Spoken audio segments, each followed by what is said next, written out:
Chers auditeurs, chères auditrices, la radio des Sans-Voix a choisi aujourd'hui de vous faire écouter les portraits de 4 femmes qui ont toutes reçu le prix Nobel de la paix. Toutes d'origines différentes, elles sont la fierté de leur pays. Nous allons tout d'abord vous parler d'Ellen Johnson Sirleaf. Née le 29 octobre 1938 à Monrovia, au Libéria, elle effectue ses études aux États-Unis. Après son baccalauréat, elle passe un diplôme d'économie, puis un master en administration publique à Harvard. Secrétaire d'État aux Finances, puis ministre des Finances. Elle survit au coup d'État et s'exile, puis de retour au Libéria afin de faire campagne contre le président Doe. Elle est alors arrêtée et condamnée à 10 ans de prison, mais peut quitter le pays peu de temps après. Elle retourne aux États-Unis et travaille comme économiste pour la Banque mondiale et dirige le programme des Nations Unies pour le développement africain. Elle est élue présidente de la République le 23 novembre 2005.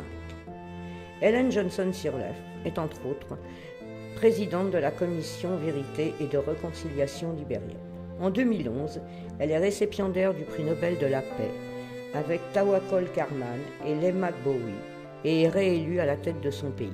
En 2012, elle est promue au grade de Grand Croix de la Légion d'honneur par François Hollande. Elle est la première femme élue au suffrage universel d'un État africain.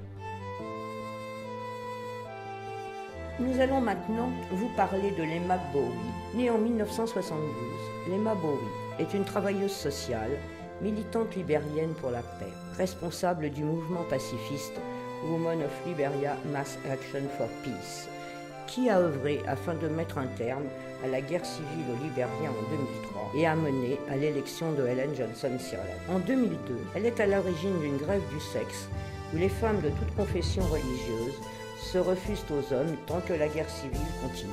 Avec Tawakkol Karman et Ellen Johnson Sirleaf, elle obtint en 2011 le prix Nobel de la paix pour avoir mobilisé et organisé les femmes au-delà des lignes de division ethnique et religieuse, pour mettre fin à une longue guerre au Libéria et assurer la participation des femmes aux élections. En 2013, elle est nommée ambassadrice interculturelle honoraire par le club UNESCO de Paris-Sorbonne.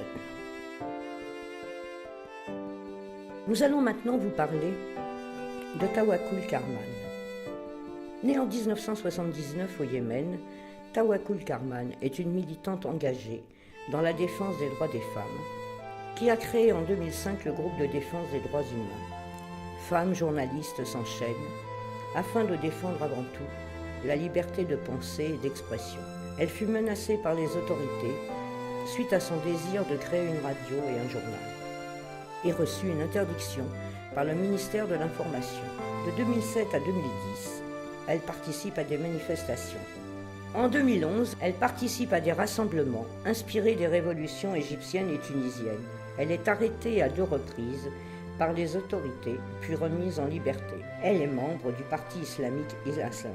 En 2011, elle reçut le prix Nobel de la paix, conjointement avec les Libériennes Ellen Johnson et Lema Gbowie. Elle fut l'une des femmes les plus jeunes à recevoir le prix Nobel de la paix.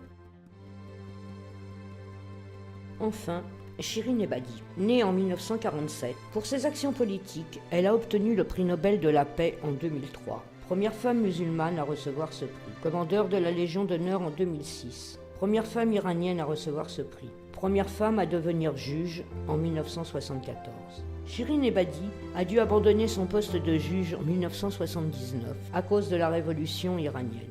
Elle est devenue avocate des dissidents et a milité pour faire évoluer son pays dans le domaine des droits des femmes et des enfants. En 2009, l'Iran lui a retiré son prix Nobel de la paix. Il est à souligner que c'est la première fois que les autorités d'un pays confisquent un prix Nobel de la paix. En 2010, Shirin Ebadi a écrit un livre, La cage dorée, qui raconte les vies de Shirin et Paris, 2 amies.